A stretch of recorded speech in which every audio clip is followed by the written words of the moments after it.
Everyone, I am Sheila Gacutan, currently taking Bachelor of Science in Business Management, and I will be discussing a brief introduction on COBLAW1, or Obligations and Contracts Law. For this video, we will be focusing on three topics, mainly on civil obligation, essential requisites of an obligation, and sources of obligation. So first, let us start by defining what an obligation is. According to Article 1156, an obligation is a juridical necessity to give, to do, or not to do. So this is actually the legal definition of civil obligation.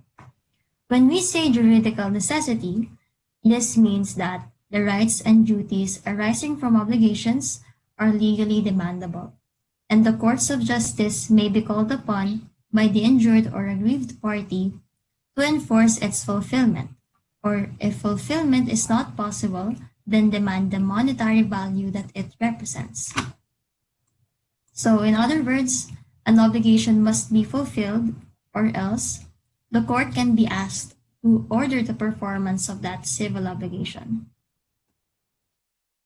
To understand this more clearly, let's move on to the essential requisites of an obligation.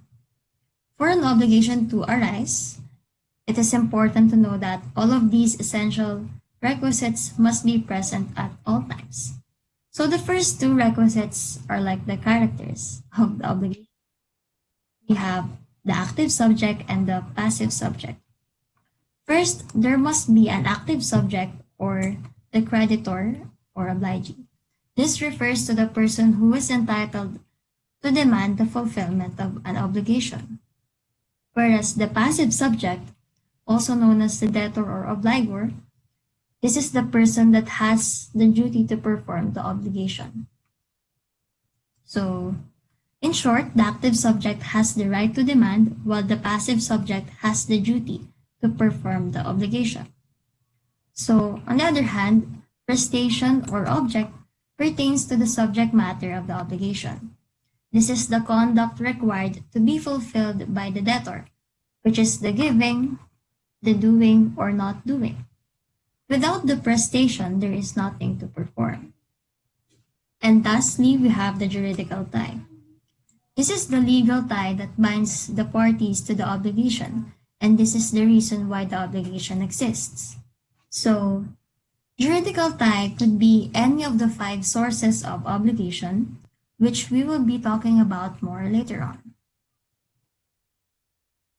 So first, let's try to analyze this example right here. John paid Paul the amount of 5,000 pesos in exchange for the promise of Paul to repair the computer of John. In this illustration, we can consider John as the active subject or the obligee because he was the one who demanded Paul of the obligation to repair his computer.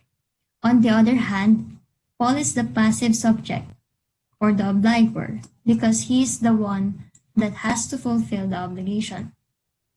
The object or prestation or the subject matter in this illustration is to repair the computer, the doing of the repairing of the computer.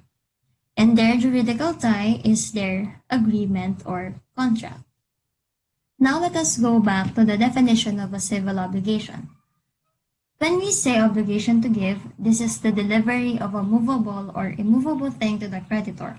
An example of this is a delivery of a specific car. When we say obligation to do, the debtor must be able to perform the said obligation in accordance of what is expected of him. So, for example, there is a contract between a professional hair and makeup artist and a bride. So, the hair and makeup artist is obliged to do the hair and makeup of the bride on her wedding day because the bride is availing for their service. In obligation not to do, debtor must not do the act that is prohibited.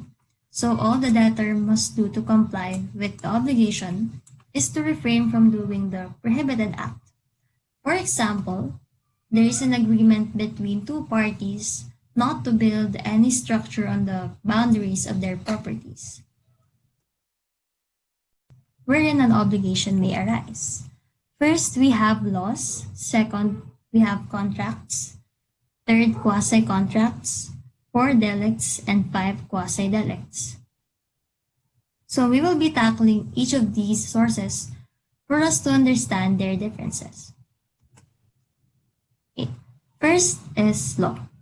A law is a rule of conduct, just, obligatory, promulgated by legitimate authority, and of common observance and benefit. It is also imposed by the law itself.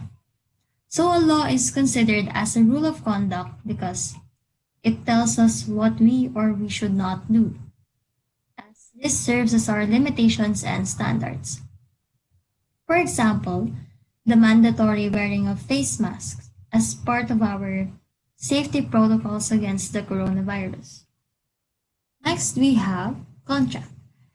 A contract is a meeting of minds between two persons, whereby one binds himself to the other to give something or to render some service. So in contracts, there must be a consent between two parties. We can consider this as a bilateral agreement. Just like our example a while ago between John and Paul, both of them agreed that John will pay Paul 5,000 pesos in exchange of repairing his computer. So let me just add that a contract does not necessarily need a physical document. Two parties can come up with a contract just by verbal agreement, even without the presence of a written document. So the third source is called quasi-contract. This is certain, lawful, voluntary, and unilateral acts which give rise to a juridical relation to the end that no person may be unjustly enrich himself at the expense of another. The word quasi means as if, and so we look at a quasi-contract as if there is an agreement.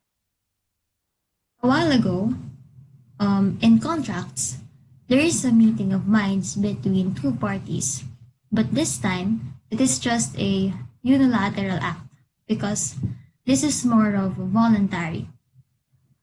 So we have two principal kinds of quasi-contracts.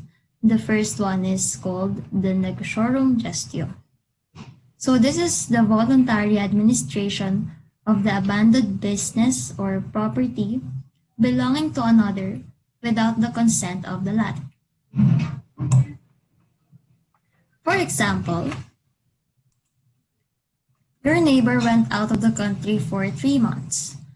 Now, within the span of those 3 months, there came a huge typhoon in your place, which afterwards caused damages in the garage of your neighbor. Considering that your neighbor's gate is not locked, you as a good citizen decided to voluntarily clean or repair the damages in his garage.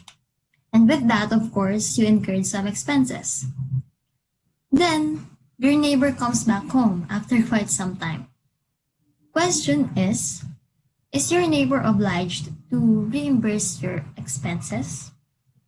The answer is yes, according to this concept. Now let's move on to the second principal kind, which is the solution indebiti. This is virtue of a payment of what is not due, made through mistake, created between the person who paid and the one who received the payment. Okay, so this is mostly common in stores. For example, an excess change or sukle was given to you by the cashier of any store like National Bookstore. Therefore, you have the obligation to return that excess change because, first of all, it doesn't belong to you, and second, according to the definition of quasi-contract, no one should be unjustly benefited at the expense of another. Clearly, there is no contract between you and the cashier, but according to this concept, you have to return the excess change as part of your obligation. Fourth is delicts, also known as crime or felony. Delicts is an act or omission punishable by law, and civil obligations arising from criminal offenses are governed by the penal laws.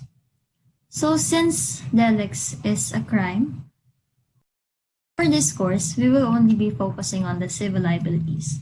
When we say criminal liability, it refers to imprisonment.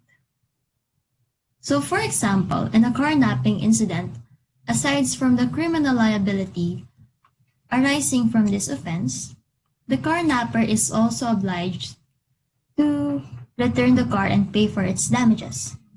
So this is a civil liability arising from criminal offense. Last source is what we call quasi-delicts. So this arises from damage caused to another through an act or omission, there being fault or negligence, but no contractual relation exists between the two parties. The difference between delicts and quasi-delicts is first, quasi-delicts, they arise from negligence, or in Tagalog, kapabayaan. Second is that there is no criminal liability associated with quasi-delicts. Criminal liability is only present in delicts. So, quasi-delict, as a result of something like negligence, damage has been unintentionally done to another person. For example, your neighbor accidentally broke one of your glass windows as he was playing softball. This is considered as a quasi-delict because the scenario would not have happened if your neighbor was more careful in playing softball. Thus, your neighbor is now obliged to pay for the damages caused by his negligence. So, that is the end of my presentation for the introduction on the course COBLAW1. I hope this video managed to shed some light for you. And these are just the basic grounds of COBLAW1. And my tip for you is you have to deeply understand these basic grounds to avoid confusion on the next lessons. So, thank you so much for listening, and I hope you study smart on your finals.